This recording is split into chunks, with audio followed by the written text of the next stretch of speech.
मराठी मॅट्रिमोनीवर मिळतो सगळ्यात जास्त चॉईस। मराठी मॅट्रिमोनीने लाखो स्थळं जुळवली आहेत। यापेक्षा चांगली गोष्ट काय असू शकते? मराठी माणसांची नंबर 1 चॉईस मराठी मॅट्रिमोनी। कबूतरखाना बंदीच्या समर्थनात आज मराठी एकीकरण समितीचं आंदोलनाच्या पार्श्वभूमीवर दादर कबूतरखान्याजवळ पोलिसांचा कडेकोट बंदोबस्त। दादर कबूतरखाना परिसरातील दुकानं 1 वाजेपर्यंत बंद ठेवण्याचे पोलिसांचे आदेश। मराठी एकीकरण समितीच्या आंदोलनाच्या पार्श्वभूमीवर निर्णय। दादरमधील जैन मंदिराचा मुख्य दरवाजाही बंद। दादर पोलिसांकडून मराठी एकीकरण समितीच्या पदाधिकाऱ्यांना नोटीस। आज आंदोलन न करण्याबाबत नोटीस। कबूतरखान्याबाबत आज हायकोर्टात सुनावणी। कबुतरांना खाद्य दिल्याप्रकरणी 1,32,000चा दंड वसूल। कोर्टाच्या आदेशानंतरही कबुतरांना खाद्य टाकणं सुरूच। मुख्यमंत्र्यांच्या उपस्थितीत आज गणेशोत्सवासंदर्भात महत्त्वाची बैठक। उत्सवाची रूपरेषा, कायदा सुव्यवस्थेबाबत चर्चा होणार। वरळी बीडीडीच्या काही रहिवाशांना उद्या नवीन घरांची चावी मिळणार। मुख्यमंत्री फडणवीस, उपमुख्यमंत्री शिंदे आणि आदित्य ठाकरे एकाच मंचावर येण्याची शक्यता।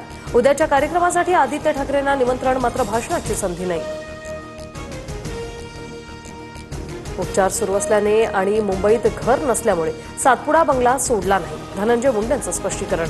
तर उमेदवारी अर्ज भरताना धनंजय मुंडेंनी दिलेल्या प्रतिज्ञापत्रात मुंबईत घर असल्याचा उल्लेख। धनंजय मुंडे सातपुडा बंगला सोडत नसतील तर त्यांना सामानासकट बाहेर काढायला हवं। धनंजय मुंडे सरकारचे जावई आहेत का? अंजली दमानिया आक्रमक, तर सरकारला कोर्टात खेचण्याचाही इशारा। मतदान वाढवून देण्याचा दावा करणारे लोक मार्केटमध्ये फिरतात, मात्र हे सर्व बकवास आहे। उपमुख्यमंत्री अजित पवारांची प्रतिक्रिया। बाळासाहेब ठाकरेंनी सुरू केलेल्या साप्ताहिक मार्मिकचा आज 65वा वर्धापन दिन सोहळा। रवींद्र नाट्य मंदिरात सायंकाळी 6 वाजता कार्यक्रम। उद्धव ठाकरे करणार मार्गदर्शन। अमरावतीच्या अचलपूरमध्ये फिनले मिलच्या कामगारांचं 7 दिवसांपासून शोले स्टाईल आंदोलन। आजपासून अन्नत्याग आंदोलनाचा निर्णय। वेतनासंदर्भात तोडगा निघेपर्यंत आंदोलन सुरू ठेवण्याचा इशारा। सणासुदीच्या दिवसात किरकोळ बाजारात साखर महागली। साखरेच्या दरात किलोमागे 5 ते 6 रुपयांची वाढ। राष्ट्रकुल 2030 स्पर्धेसाठी अहमदाबादची निवड।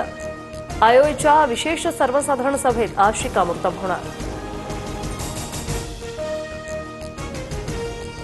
भारतातील पहिली हायड्रोजन ट्रेन सज्ज। केंद्रीय रेल्वे मंत्र्यांनी दाखवली पहिली झलक। चेन्नईतील कारखान्यात हायड्रोजन ट्रेन सज्ज।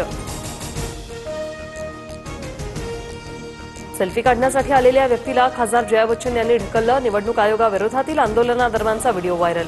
तर जया बच्चन भांडणारी कोंबडी, कंगना रनौतची टीका। मराठी मॅट्रिमोनीवर मिळतो सगळ्यात जास्त चॉईस। मराठी मॅट्रिमोनीने लाखो स्थळं जुळवली आहेत। यापेक्षा चांगली गोष्ट काय असू शकते? मराठी माणसांची नंबर 1 चॉईस मराठी मॅट्रिमोनी।